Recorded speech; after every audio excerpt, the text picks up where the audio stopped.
মাটির নিচ থেকে বেরোচ্ছে লাগাতার বাতাস, আর তার বেগও যথেষ্ট।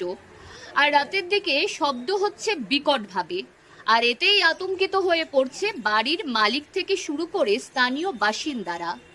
এমনই এক অদ্ভুত চিত্র ধরা পড়ল উত্তর দিনাজপুর জেলার ইসলামপুর শহরের জীবনমোড় এলাকায় একটি বাড়ির সামনে। কোনো গন্ধ নেই, কোনো নেই, কোনো নেই, কোনো নেই। আচ্ছা, তো মানে কি বেলুন ফুলে এলাম, বেলুন ফুললো, বেশ বড় হয়ে বেলুনটা ফুলে গেল। তাও কি আপনারা আতঙ্কে রয়েছে? আতঙ্ক তো থাকতেই হবে, আতঙ্ক তো আছেই। কি নাম আপনার? আমার নাম পবন দাস। আপনার বাড়ি? বাড়ি চোপড়া, জীবনমোড়। আপনি কি শুনে এই ঘটনার কথা শুনে এখানে দেখতে এসেছেন? হ্যাঁ, দেখতে আসছি। জানা গিয়েছে স্থানীয় বাসিন্দা অমর দত্ত নামে এক ব্যক্তি নতুন বাড়ি নির্মাণ করেছেন। বাড়িতে আর্থিংয়ের জন্য একটি প্রায় 30 থেকে 40 ফুট মাটির নিচে আর্থিংয়ের জন্য পাইপ দিয়েছেন। গত 3 থেকে 4 দিন ধরে সেই আর্থিংয়ের পাইপ থেকে বেরোচ্ছে হাওয়া এতটাই বেশি যে বেলুন বা প্লাস্টিকের ক্যারি ব্যাগ ধরে রাখলে ফুলে যাচ্ছে।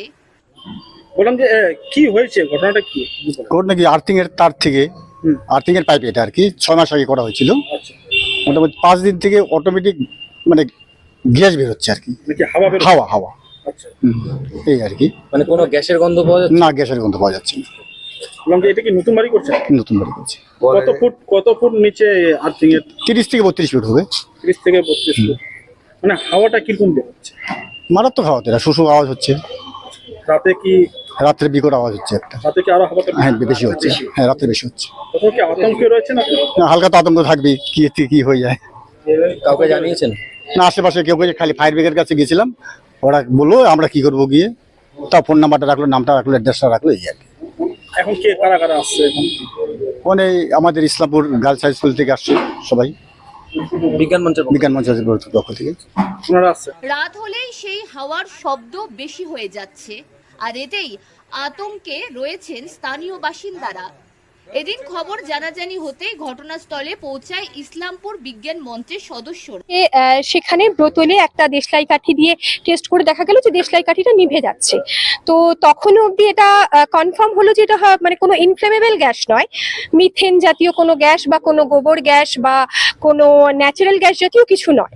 তো তারপর আমরা চিন্তা করলাম যে না, আর একটু অন্যরকম ভাবে বিষয়টা যদি দেখা যায়, তখন আমরা একটু ওই চুন নিলাম, চুনের জল করে একটা স্বচ্ছ চুন জল নিয়ে এবার তার মধ্যে দিয়ে কার্বন ডাই অক্সাইডটা পাস করানো হলো। মানে তখনও আমরা কনফার্ম নই যে গ্যাসটা আর কি কার্বন ডাই অক্সাইড, জাস্ট গ্যাসটা পাস করানো হলো। প্রচন্ড ফোর্স ছিল গ্যাসটায়।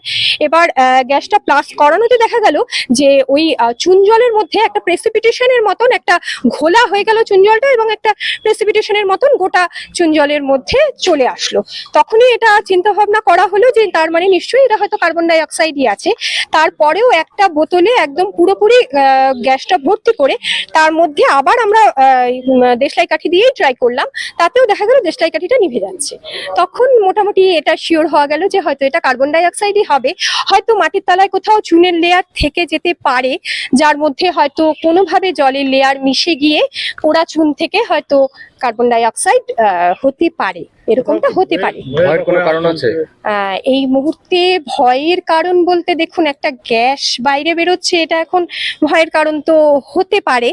তো কিন্তু সেই হিসাবে কার্বন ডাই অক্সাইড খারাপ তো কিছু নয়, আমাদের এয়ারেও একটা নির্দিষ্ট সার্টেন অ্যামাউন্ট আছে, কিন্তু ইনএক্সেস পরিমাণ হলে তো অবশ্যই খারাপ। বাড়ির লোকের জন্য তারা ইনহেল করছেন, সবসময় এই ওয়েদারে থাকছেন, ইনহেল করছেন, সেক্ষেত্রে তো অবশ্যই খারাপ।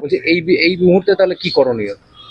এই মুহূর্তে তাহলে সেটা প্রশাসনকে জানাতে হবে, বা ওনারা আরো হায়ার কোনো টেস্টিং এজেন্সিকে দিয়ে যদি এই জিনিসটাকে টেস্ট করান, তাহলে আমরা তো অনেক পরীক্ষা নিরীক্ষা করার পর অবশেষে এটি কার্বন ডাই অক্সাইড গ্যাস হতে পারে বলে অনুমান তাদের।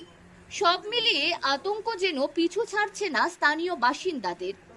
উত্তর দিনাজপুর থেকে পিয়া গুপ্তার রিপোর্ট, লোকাল 18 বাংলা।